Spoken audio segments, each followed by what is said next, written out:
Hello my dear friends, most welcome to my channel Sarita nursing classes. आज का हमारा topic है सीजेरियन सेक्शन। यह टॉपिक आपका ओबीजी का है और ये बहुत ही इंपॉर्टेंट टॉपिक है। इसके रिगार्डिंग आपका 15 मार्क का क्वेश्चन बनता है कि सीजेरियन सेक्शन क्या होता है, इसके types, indication, lower caesarean segment और इसके कॉन्ट्रा इंडिकेशन के बारे में एग्जाम में पूछा जाता है। तो चलिए शुरू करते हैं। तो सबसे पहले हम देखेंगे हमारा डेफिनेशन कि हमारे सीजेरियन सेक्शन को हम कैसे डिफाइन कर सकते हैं। तो यह क्या है? It is a surgical procedure in which a fetus is a deliver through a incision made on the mother abdominal wall and the uterus.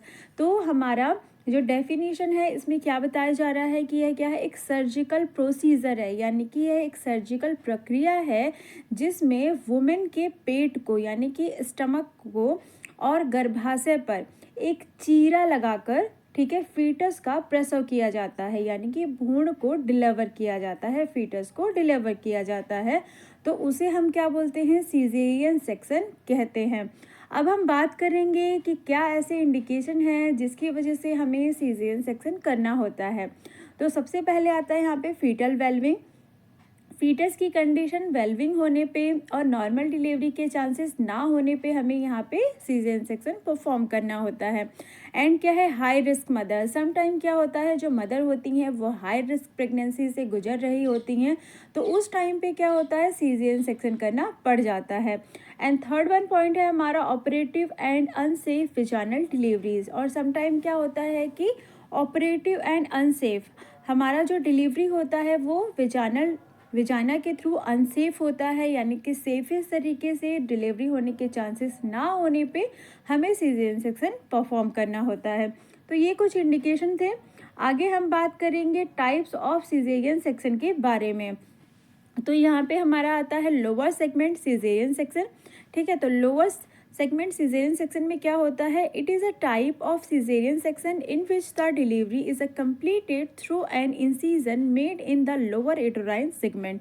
तो यह क्या है? यह एक ऐसी प्रक्रिया है, मतलब कि क्या, यह एक प्रकार का सीजेरियन सेक्शन है। ठीक है, लोअर सेगमेंट सीजेरियन सेक्शन ये क्या है? यह एक प्रकार का हमारा सीजेरियन सेक्शन है जिसके निचले भाग में गर्भाशय में क्या होता है, यानी कि हमारे यूट्रस में क्या किया जाता है? चीरा लगाकर प्रसव किया जाता है, यानी कि डिलीवरी कराई जाती है। ठीक है, अब हम बात करेंगे अपर सेगमेंट सीजेरियन सेक्शन के बारे में। ठीक है, तो यहाँ पे क्या होगा? It is a type of caesarean section in which the delivery is a completed through an incision made in the upper uterine segment.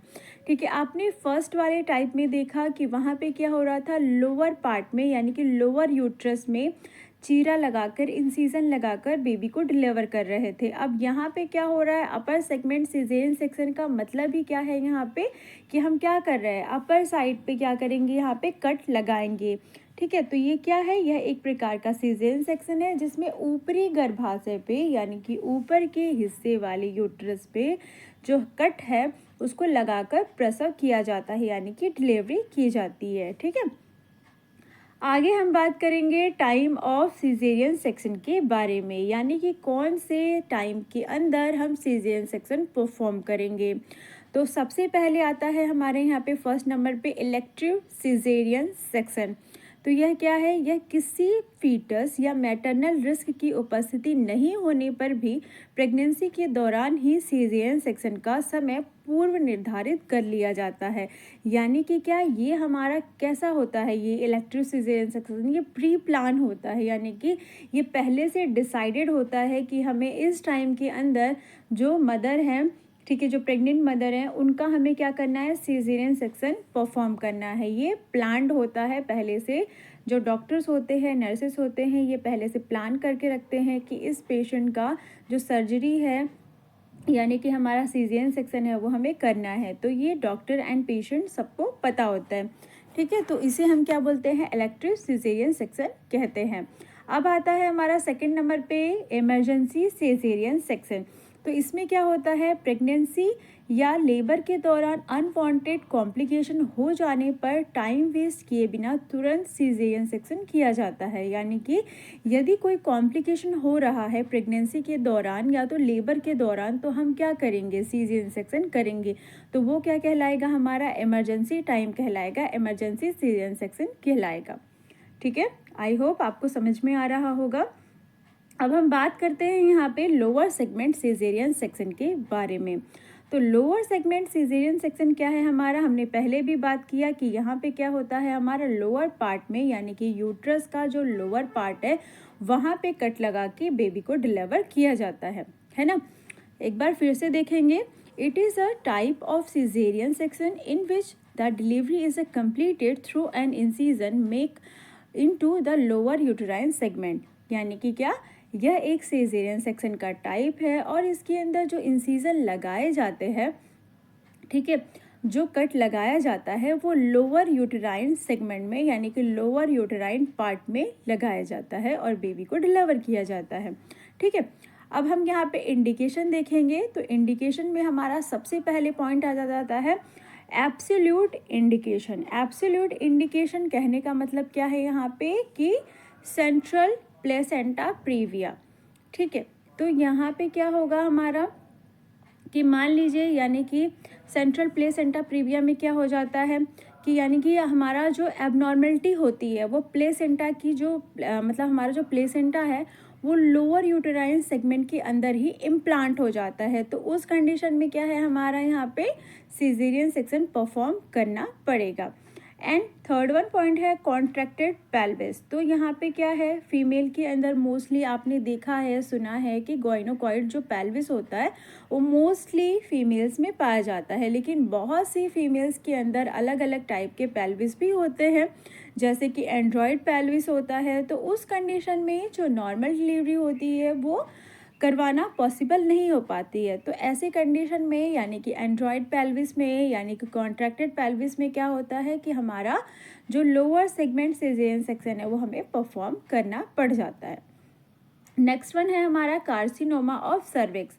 तो कार्सिनोमा ऑफ सर्विक्स यानी कि क्या, सर्विक्स का कैंसर। यदि वुमेन को सर्विक्स का कैंसर है तो उस कंडीशन में क्या करना पड़ेगा, सीजेरियन सेक्शन परफॉर्म करना पड़ेगा।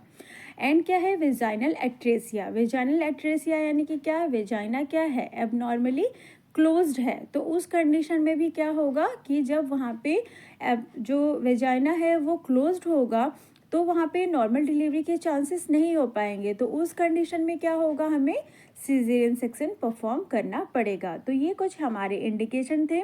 आगे हम बात करेंगे रिलेटिव इंडिकेशन के बारे में। तो रिलेटिव इंडिकेशन में सबसे पहले आ जाता है हमारा प्रीवियस सीजेरियन स्कार। ठीक है, तो प्रीवियस सीजेरियन स्कार यानी कि क्या, पहले भी ऑपरेशन से बेबी इनको हुआ था, जो इनका प्रीवियस बेबी था, जो इनकी प्रीवियस हिस्ट्री थी, तो वहाँ पे पाया जाता है कि सीजेरियन के थ्रू यानी ऑपरेशन के थ्रू ही बेबी डिलीवर किया गया था। तो वहाँ पे क्या होता है, स्कार होता है। तो वो जो स्कार होते हैं वो टीयर होने के चांसेस होते हैं यानी कि फटने के चांसेस होते हैं। दैट्स वाई क्या होता है यहाँ पे हमारा उस कंडीशन में वापस से फर्स्ट बेबी में सीजेरियन हुआ तो हमारे सेकेंड बेबी में भी हमें सीजेरियन सेक्शन करना पड़ जाता है। ठीक है, नहीं तो क्या होगा, स्कार जो है वो टीयर हो सकते हैं। एंड क्या है, फीटल डिस्ट्रेस, कि फीटस जो है वो डिस्ट्रेस में है यानी कि क्या, उसे प्रॉपर जो है वो ऑक्सीजन एंड न्यूट्रिएंट जो है वो रिसीव नहीं कर पा रहा है। ठीक है, तो वहाँ पे फीटल डिस्ट्रेस की कंडीशन होने पर भी हमें सीजेरियन सेक्शन करना पड़ता है। ठीक है, एंड क्या है, माल प्रेजेंटेशन, कि बच्चा जो है वो माल प्रेजेंटेशन में है यानी कि मान लीजिए ब्रीज प्रेजेंटेशन में है, तो ऐसी कंडीशन में क्या करना पड़ जाता है, हमें सीजेरियन सेक्शन करना पड़ जाता है, क्योंकि ब्रीज प्रेजेंटेशन में मोस्टली क्या होता है, नॉर्मल डिलीवरी जो होती है वो पॉसिबल नहीं हो पाती है। ठीक है, अब हम आगे बात करेंगे कॉन्ट्रा इंडिकेशन के बारे में, यानी कि कौन कौन से ऐसे कंडीशन हैं जहाँ पे हमें LSCS नहीं करना है। तो LSCS यहाँ पे नहीं करना है। कौन सी कंडीशन है? डेड ऑफ फीटस, यानी कि क्या फीटस यदि डेड है तो, या फिर क्या ब्लड कोगुलेशन डिसऑर्डर, कि मदर को कोई ब्लड कोगुलेशन का डिसऑर्डर है, तो उस कंडीशन में भी हमें हमारा LSCS यानी कि जो हमारा सीजेरियन सेक्शन है वो नहीं करना है, लोअर सेगमेंट सीजेरियन सेक्शन नहीं करना है। अब हम आगे बात करते हैं प्री ऑपरेटिव प्रिपरेशन के बारे में, कि हम जो है सीजेरियन सेक्शन करने के पहले क्या क्या प्रिपरेशन करते हैं।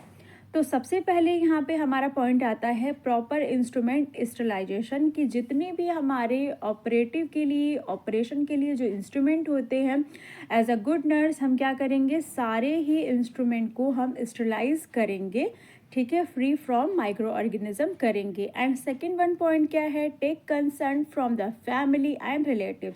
हमें क्या करना है, कंसर्न करना है, उनसे साइन करवाना है कि आप लोग रेडी हैं ऑपरेशन के लिए, है ना, उनसे साइन वगैरह करवाना है। एंड क्या, take history of drug allergy. आपने क्या करना है, पेशेंट का हिस्ट्री लेना है कि पेशेंट को किसी ड्रग से एलर्जी तो नहीं है। समटाइम क्या होता है, मोस्टली जो पेशेंट होते हैं उन्हें PCM से यानी कि पैरासीटामोल से एलर्जी होती है, कुछ हमारे एंटीबायोटिक से एलर्जी होती है। तो ये सारा हमें ड्रग का एलर्जिक रिएक्शन उनसे पूछना है।